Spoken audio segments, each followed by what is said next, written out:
Plusieurs lignes de la parole mènent à une seule ligne, celle de la vérité éternelle.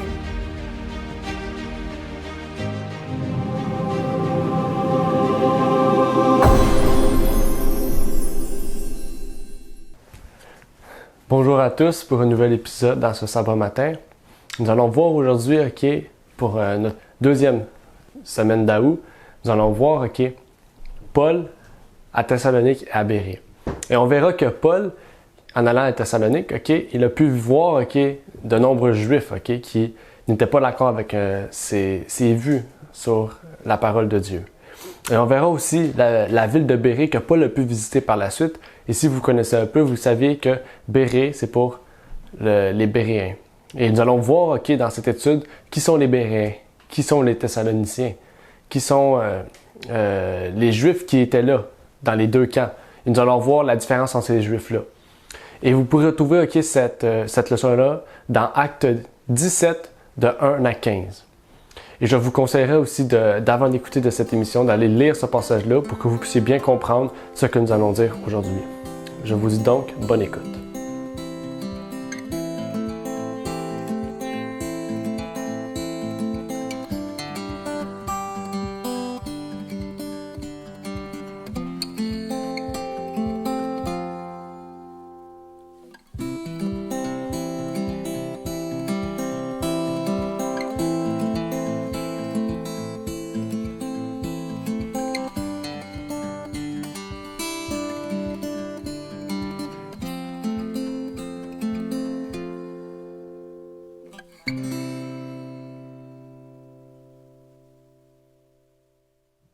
Bonjour à tous. Aujourd'hui, nous allons voir dans Acte 17 de 1 à 15. Une erreur s'est glissée dans le guide. On voit que c'est pas Acte 17, 1 à 17, c'est Acte 17, 1 à 15. Et la note 1 va avec la question numéro 1. Désolé pour les petites erreurs qui sont glissées dans le guide. Et on peut voir dans Acte 17 de 1 à 15, l'histoire de Thessalonique et de Bérée. Et aujourd'hui, justement, pour résumer, pour étudier davantage, pour pousser la leçon de cette étude, on sera avec la jeune Rina. Bonjour. Et aujourd'hui, Rina va pouvoir répondre aux diverses questions du mieux qu'elle peut. Et surtout, elle pourra appuyer par la Bible ses propos et par des références qui sont fiables, comme à chaque leçon. Alors, avant de commencer la leçon, je vais faire une courte prière.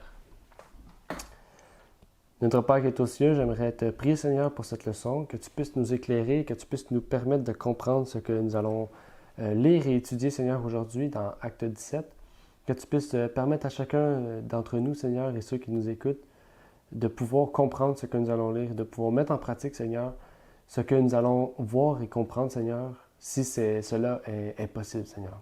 Je te prie pour chacun d'entre nous, au nom de ton Fils Jésus-Christ. Amen. Amen. Et qu'est-ce qui est intéressant, c'est quand on commence la leçon, on remarque qu'il y a deux nouvelles villes que nous allons voir maintenant. On voit dans Acte 17, verset 1, on voit qu'il y a Amphipolis. Et Amphipolis, c'est une ville qui est entourée d'eau, puisque sa signification, elle veut dire entourée d'eau. Et justement, c'est une ville de Macédoine qui était appelée parce que, justement, le fleuve de Strymon entourait cette ville-là. On pourrait penser que c'est une île, mais dans le fond, ce n'est pas une île parce que sa grosseur n'est pas assez, on pourrait dire, elle n'a pas un assez gros volume pour être considérée comme une île, donc c'est une ville plutôt, on pourrait dire une ville flottante, on pourrait voir. Et par la suite, on voit qu'il y a Apollonia, Et ces deux villes-là, c'est les villes où Paul a pu passer pour arriver à Thessalonique. Et Apollonia, ça veut dire appartenant à Apollon.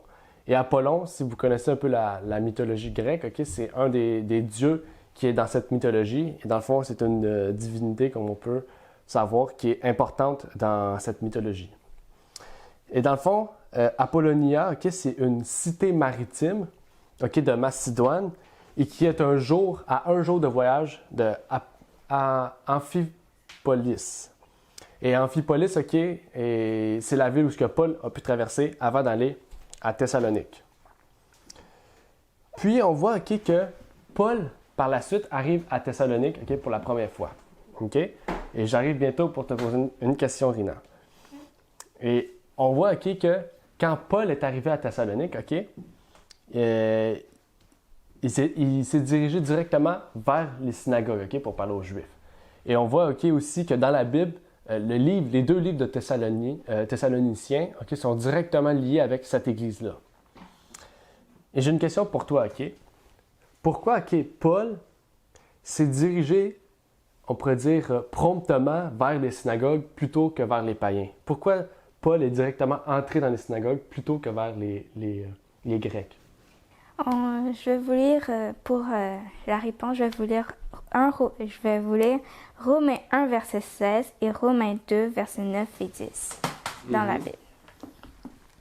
OK. Romains 1, verset 16, ça dit « Car je n'ai point honte de l'Évangile, c'est une puissance de Dieu pour le salut de quiconque croit, du juif premièrement, puis du grec. » Ça peut dire que il ne va pas aller premièrement vers les Grecs, il va aller premièrement vers les Juifs et ensuite il va aller vers les Grecs. Mm-hmm. Oui, c'est ça. Tu as pu bien, on pourrait dire, résumer le verset.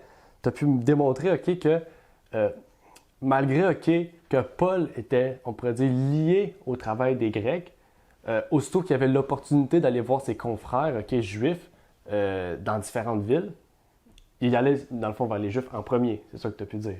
Oui. OK.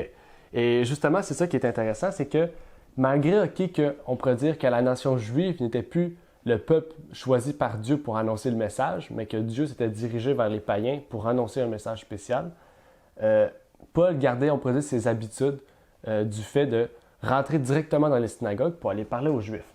OK? Et dans le fond, le texte de Romains que tu as pu sortir, qui était Romains 1, verset... Quel verset déjà tu avais cité? Oui, Romains 1, verset 16, OK? C'est un texte qui est vraiment, on pourrait dire, explicite face à Acte 17. Et dans le fond, tu as pu bien résumer ce que j'avais en tête.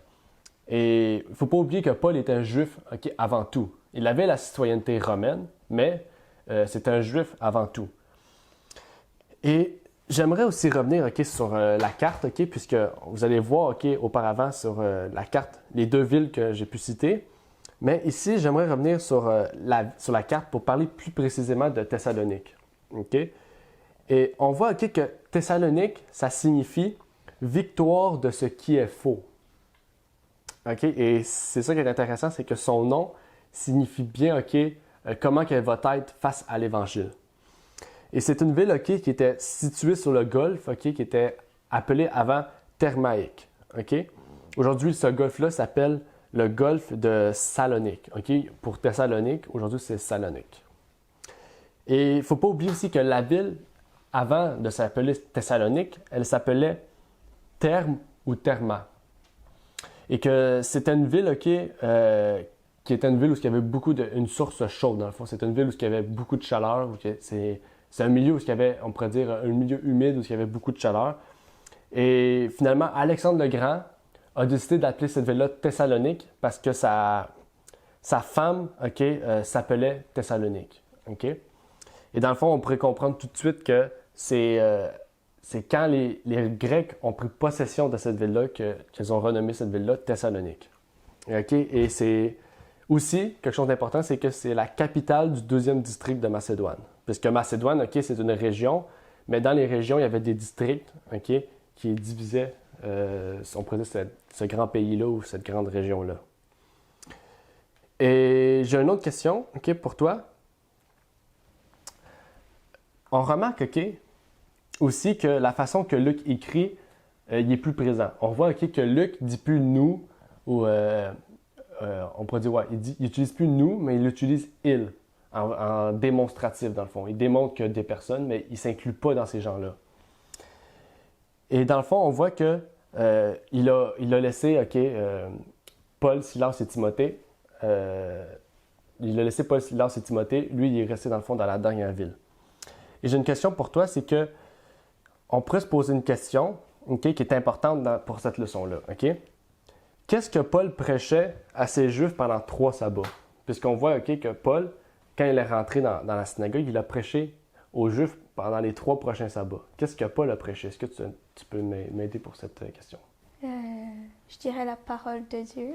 La parole de Dieu? Oui, c'est un bon texte, oui.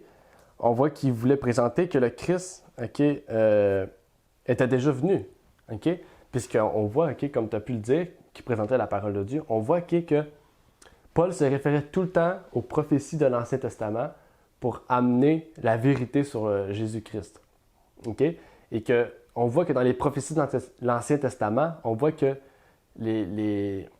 on pourrait appeler ça comment? Les prophéties annoncent un Christ, annoncent un oint qui va venir retrancher les siens.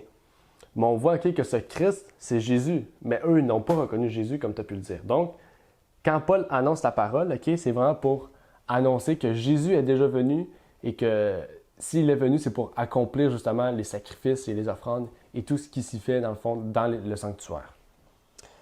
Et j'ai un texte de Sir White pour appuyer ce que tu as dit, qui dit dans Conquérant Pacifique à la page 203, « En proclamant avec une sainte assurance la parole de Dieu dans la synagogue de Thessalonique, Paul mit en pleine lumière la véritable signification des rites et des cérémonies attachés au service du tabernacle. Il transportait en esprit ses auditeurs au-delà du sanctuaire terrestre, dans le sanctuaire céleste, où le Christ officie comme médiateur et d'où il reviendra en puissance et en gloire, son œuvre terminée pour instaurer son royaume ici-bas. »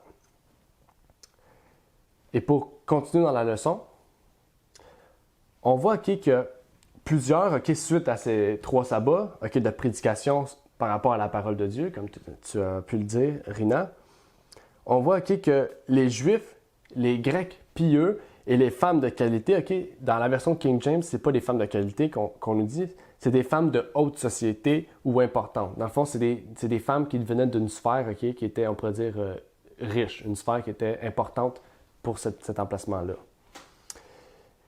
Et dans le fond, on voit que c'est un message qui touche toutes les classes particulières.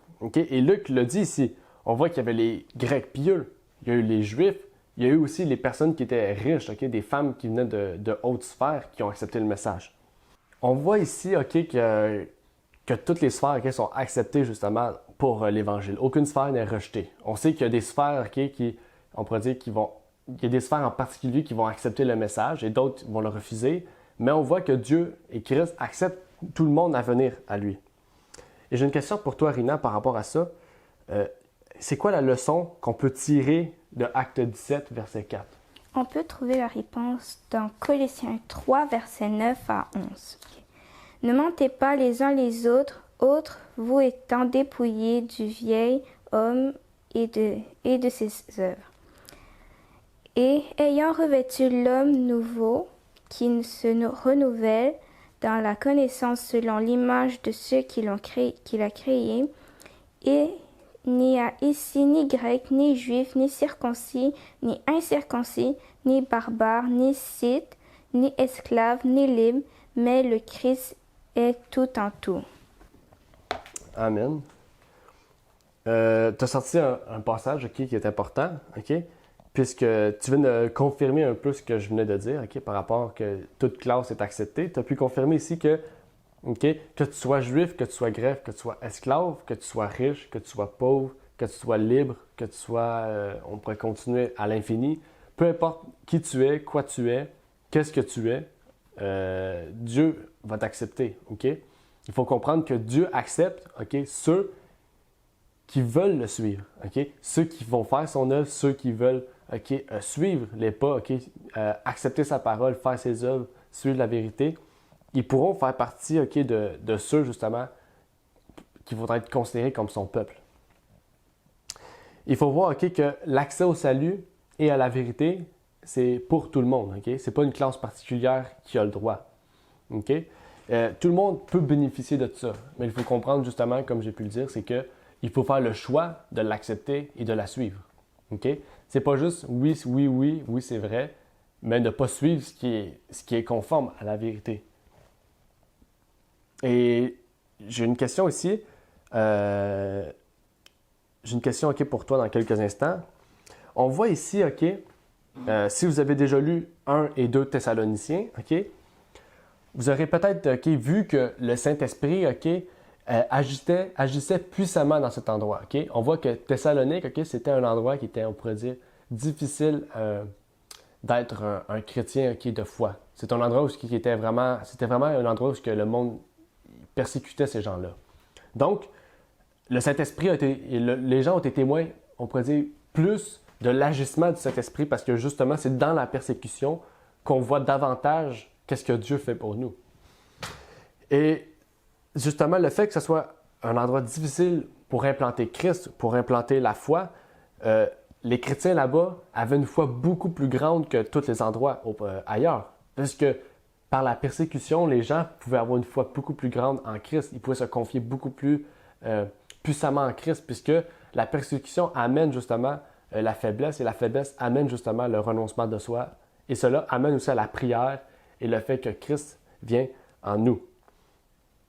Et ici, on voit que l'on apprend aussi que des gens qui sont païens et qui sont maintenant convertis. On voit ici qu'il y avait des Juifs, mais aussi il y avait des Grecs qui étaient païens et qui ont accepté le message de Christ.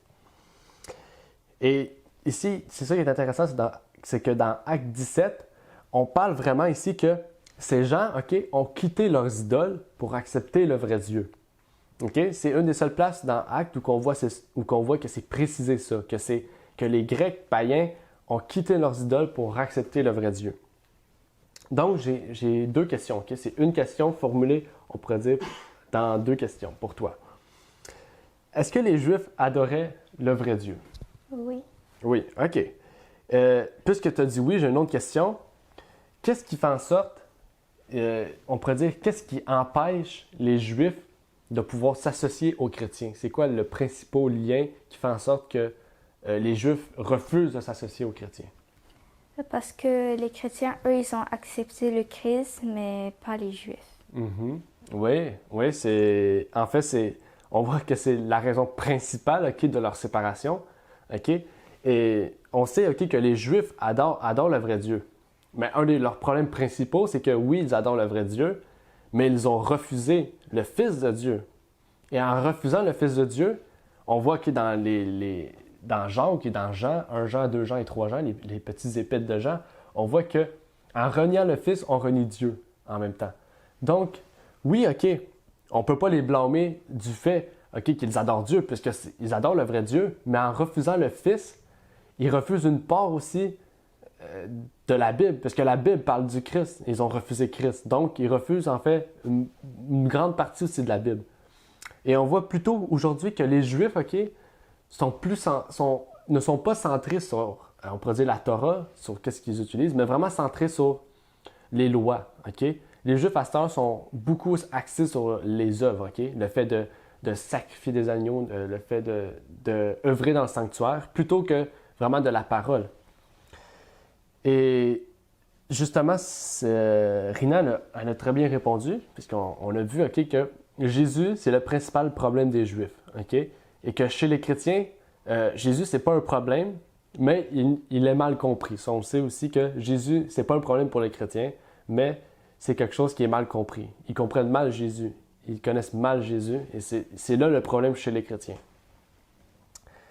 Et j'ai une autre question, Une autre question importante pour toi. Qu'est-ce que les Juifs ont fait qui est similaire que la dernière leçon? Dans le fond, qu'est-ce que les Juifs ont fait qui est similaire à la leçon numéro 5? Ils excitèrent la foule contre Paul et Silas et les traînèrent sur la place publique pour les juger injustement. Mm-hmm. Oui, amen. On a vu ça, que si vous vous en rappelez, la dernière fois, Paul et Silas se sont retrouvés en prison. Et pourquoi ils se sont retrouvés en prison? Parce que justement, les magistrats, les grands du peuple, ont excité la foule. Pourquoi? Parce que justement, leur mécontentement ne pouvait pas arriver à un terme sans avoir la foule avec eux. Il fallait, on pourrait dire, un groupe des gens pour que leur mécontentement puisse arriver à un résultat. Donc ici, c'est la même chose.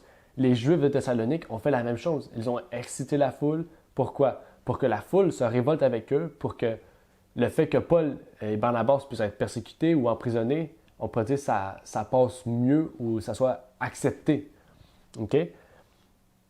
Et j'ai une autre question encore. OK?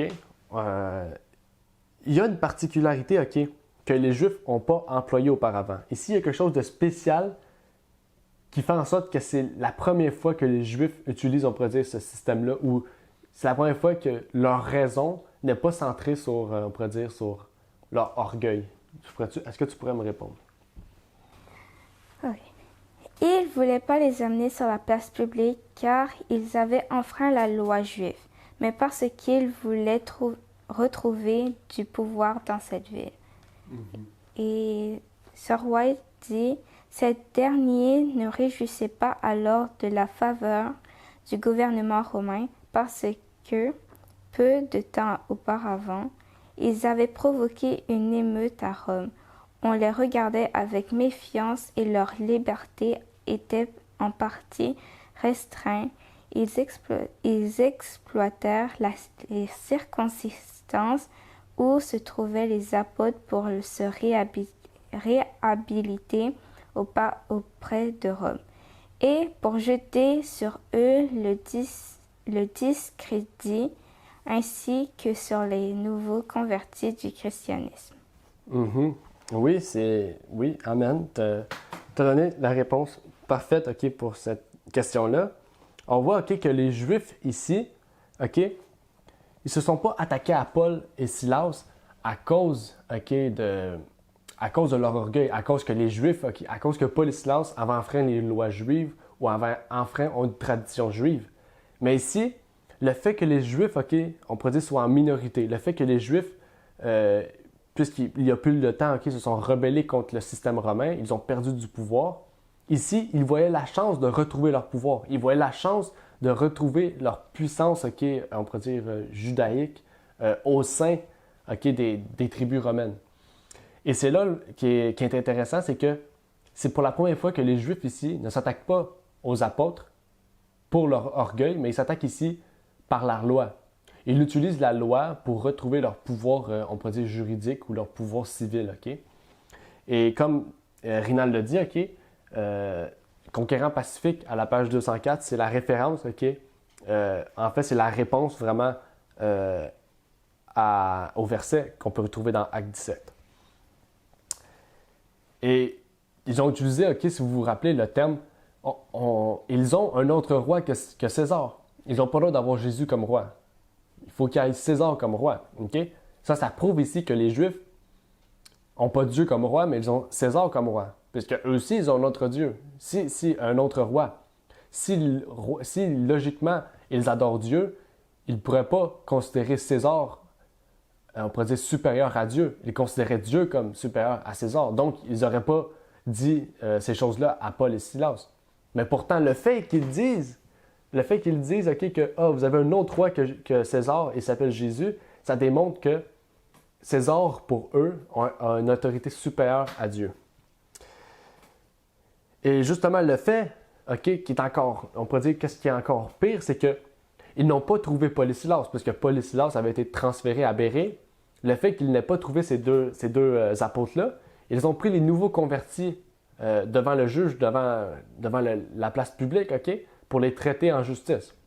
Et même dans la justice civile, on voit qu'il y a une injustice parce que c'est Paul et Silas qui sont condamnés, on pourrait dire, à avoir un autre roi, mais pourtant, c'est d'autres personnes qui payent pour ce que Paul et Silas ont fait. Et pourtant, c'est rien de mal ce qu'ils ont fait. Ils ont prêché seulement un autre message que les Juifs ne voulaient rien savoir. Et dans le fond, j'ai une autre question ici, OK? Je voudrais savoir, OK, c'était quoi le but au juste de la caution? Puisqu'au verset 9, il parle d'une caution, mais c'était quoi au juste la caution? Pourquoi Jason, OK, devait payer une caution pour être libéré? C'était peut-être une caution pour ramener la paix, comme aujourd'hui certains pays payent une caution pour leur liberté. Mm-hmm. Oui, effectivement, le lien que tu as amené, c'est bon. J'ai fait penser à la même chose. Quand un prisonnier est emprisonné, il peut payer une caution pour retrouver sa liberté. OK? Et comme tu as pu le dire ici, peut-être que Jason, c'était la même chose. Pour retrouver sa liberté ou pour, comme tu as pu le dire aussi, ramener la paix, pour montrer que Jason, c'est pas quelqu'un de dangereux, il devait payer pour un peu retrouver ce qu'il avait perdu. Dans le sens, il n'avait rien perdu, mais les lois civiles peuvent faire ce qu'ils veulent face à des personnes avec, on pourrait dire, peu de pouvoir.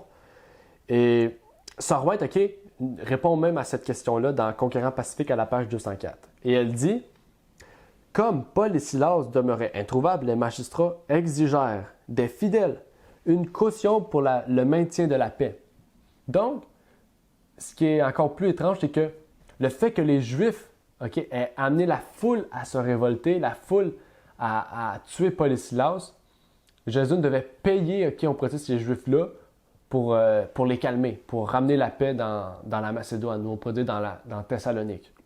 Donc, c'est un peu triste pour ces gens-là, puisqu'ils ont dû payer pour ramener un problème qui était inexistant, un problème dû à cause de 2 ou 3 personnes, ou peut-être même un groupe de Juifs qui se révoltaient pour, on pourrait dire, un peu de pouvoir. Et on voit que c'est triste à travers ça.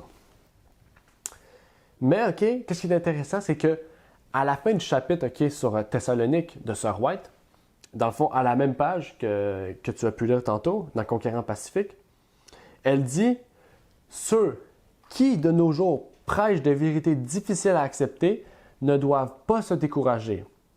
S'ils ne rencontrent pas toujours un accueil favorable, même parmi ceux qui se disent chrétiens, qu'ils avancent donc avec courage et foi, grâce à la vigilance et à la prière, et travaillent sans relâche au nom de Jésus. Qu'ils glorifient le Christ. Le Christ est quoi? Médiateur dans le sanctuaire céleste, sur qui sont centrés tous les sacrifices de la dispensation de l'Ancien Testament, et dont le sacrifice expiatoire apporte la paix et pardon à tous ceux qui ont transgressé la loi divine. » Amen. Et on voit ici que dans la nuit qui a abouti, dans le fond, au paiement de la caution, les frères de Thessalonique ont fait fuir Paul et Silas à Bérée. Et là, je vais avoir une autre question ici pour toi. On voit que Bérée, si on vous regardez sur la carte, Bérée, c'est une ville en Macédoine. Et c'est proche de Pella. Pella, c'est une autre ville, et c'est juste au pied. Dans le fond, on pourrait dire Bérée, c'est une ville un peu montagneuse. C'est au pied du mont Bermius, qui est un peu dans la forme de la Grèce. Et dans cette ville, Paul et Silas ont fait la même chose. Ils sont arrivés, ils ont entré dans la synagogue, où ils feront sûrement le même travail que la ville de Thessalonique. Le fait de prêcher Jésus-Christ, le fait d'annoncer la bonne nouvelle. Mais ici, il y a quelque chose d'intéressant. J'aimerais te poser la question. Les Béréens étaient comment face, on pourrait dire, à ce que Paul et Silas annonçaient? Ils examinaient tous les jours les Écritures pour voir si Paul et Silas disaient la vérité. Mm-hmm. Oui, effectivement. On voit que chaque jour, justement, ils examinaient ce que Paul et Silas disaient. Et ça, c'est vraiment quelque chose de différent que les Juifs traditionnels que Paul et Silas ont pu rencontrer. Et même, on voit qu'ils avaient des sentiments plus nobles. Donc, ça veut dire qu'ils avaient beaucoup plus de respect à ce que Paul et Silas disaient. Et même si ce que Paul et Silas auraient dit aurait été faux, ces gens-là auraient écouté ce que Paul et Silas auraient à dire jusqu'à la fin. Et à la fin, qu'est-ce qu'ils auraient fait? Ils auraient vu que par l'examination des Écritures, Paul et Silas disaient quelque chose de faux. Et aussi, le fait que Paul et Silas ne disaient pas un mensonge, ils disaient bel et bien la vérité, ils reçurent la parole avec beaucoup de promptitude. Promptitude, c'est du zèle ou d'empressement. C'est-à-dire qu'ils ont reçu la parole avec beaucoup de facilité. Pourquoi? Parce que Paul et Silas disaient la vérité. En examinant les Écritures, ils ont vu que Paul et Silas accomplissaient les prophéties. En disant ça, il avait accompli les prophéties de la venue de Jésus-Christ. Et il y a plusieurs leçons à tirer de ces gens-là. Et c'est là que je vais arriver à la question. Quel exemple que l'on peut tirer de ces Juifs de Bérée? Il faut étudier la parole de Dieu. Oui, OK. Et est-ce qu'il y a combien de fois par semaine vous étudiez la parole de Dieu? Chaque jour. Oui, bon. On voit que tu as pu atterrir à quelque chose d'important puisque chaque jour, nous devons étudier la parole de Dieu. Et comme ces gens-là le faisaient, à l'époque de Paul et Silas, nous, aujourd'hui, on a une importance encore plus grande de le faire puisqu'aujourd'hui, on voit qu'il y a beaucoup plus de fausseté, beaucoup plus de manipulation, on pourrait dire, de la parole qu'à leur époque. Donc aujourd'hui, il y a une importance encore plus claire, plus visible sur l'importance de lire la parole de Dieu. Il faut voir aussi que celui qui annonce la parole dit vrai. Donc, il faut chercher dans la Bible. Si une personne annonce la parole de Dieu, il faut voir, il faut étudier, voir si tout, examiner comme les Béréens ont fait. Il faut examiner chaque parole de cette personne pour voir si tout ce qui est dit est conforme à la parole de Dieu. Et Sarah White nous parle justement de l'esprit des Béréens dans Conquérant Pacifique à la page 205 et elle dit « L'esprit des Béréens n'était pas borné par les préjugés. Ils désiraient se rendre compte de la vérité, des doctrines que leur présentaient les apôtres. Ils étudiaient la Bible, non par curiosité, mais pour connaître ce qui avait été écrit au sujet du Messie promis. Chaque jour, ils sondaient les récits inspirés. » Ici, c'est quoi? Chaque jour, ils sondaient, étudiaient. Et tandis qu'ils comparaient entre eux certains passages, les anges se tenaient à leur côté pour éclairer leur esprit et toucher leur cœur. On voit ici qu'il y a une œuvre importante qui a été faite au sein même de cette ville-là. Et c'est pas pour rien que plusieurs disent « Soyez comme les Béréens, soyons comme les Béréens ». Parce que les Béréens, c'est un exemple de foi. On voit que leur vécu, leur vie, en tant que Juifs et en tant que chrétiens, c'est quelque chose d'important pour nous. C'est un exemple pour nous, en fait. Et on voit qu'il y a eu plusieurs conversions dans cette ville-là, car comme le dit Jean 7, verset 17 et Jean 8, verset 32, « Tous ceux qui sondent les Écritures trouveront la vérité. » Et pourtant, les Juifs de Thessalonique apprirent que Paul était aberré. Là, si on revient dans la leçon, on voit que les Juifs qui avaient essayé de persécuter Paul ont su qu'il était aberré. Donc, ils se sont dirigés à Bérée, voulant toujours le persécuter. Il ne faut pas oublier ce point important. Et Paul, et dans le fond, c'est ça. Ils sont allés à Bérée et ils ont levé aussi la foule à Bérée. Donc, ils ont levé la foule à Thessalonique, mais à Bérée. Et Paul partit donc seul à Athènes, puisque c'était Paul en particulier qui était recherché. Paul a été dirigé vers Athènes. Et c'est la prochaine leçon, justement, où on verra Athènes, qui est un lieu central où ils avaient beaucoup de philosophes et de philosophie. Donc, c'est un centre, où si vous connaissez un peu la philosophie, c'est un centre où les gens recherchaient la sagesse, recherchaient beaucoup la connaissance. Donc, c'est un lieu, on pourrait dire, où Paul a dû sûrement confronter beaucoup de gens qui se pensaient supérieurs à d'autres. Et Silas et Timothée sont restés à Bérée pour terminer l'œuvre, puisque Paul n'avait pas le temps de mettre en place justement l'organisation de l'œuvre. Et donc Timothée et Silas devaient rester à Bérée pour finir l'organisation de l'œuvre, finir justement de mettre en place les gens pour que l'Église puisse être conforme selon la parole de Dieu. Et justement, avant de terminer, j'aimerais savoir, est-ce que tu avais une question ou un commentaire que tu aimerais rajouter sur la leçon? Non. Non? OK. Et donc, avant de terminer, j'aimerais faire une courte prière pour que tout ce que nous avons étudié aujourd'hui puisse être béni par Dieu.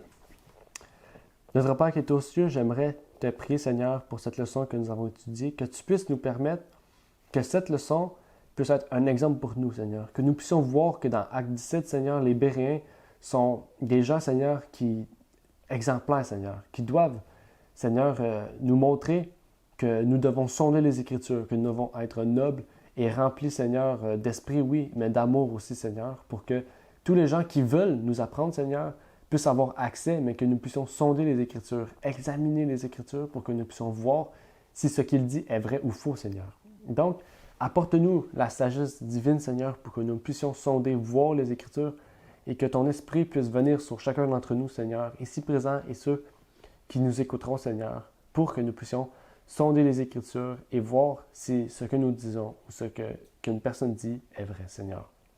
Je te prie de nous protéger et que tu puisses nous bénir tout au long de cette semaine qui viendra. Je te prie au nom de ton Fils, Jésus-Christ. Amen. Amen. Merci d'avoir écouté cette vidéo.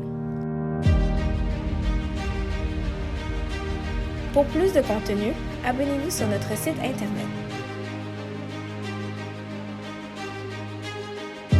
Il est également possible pour vous de nous suivre sur notre page Facebook et de nous contacter par email.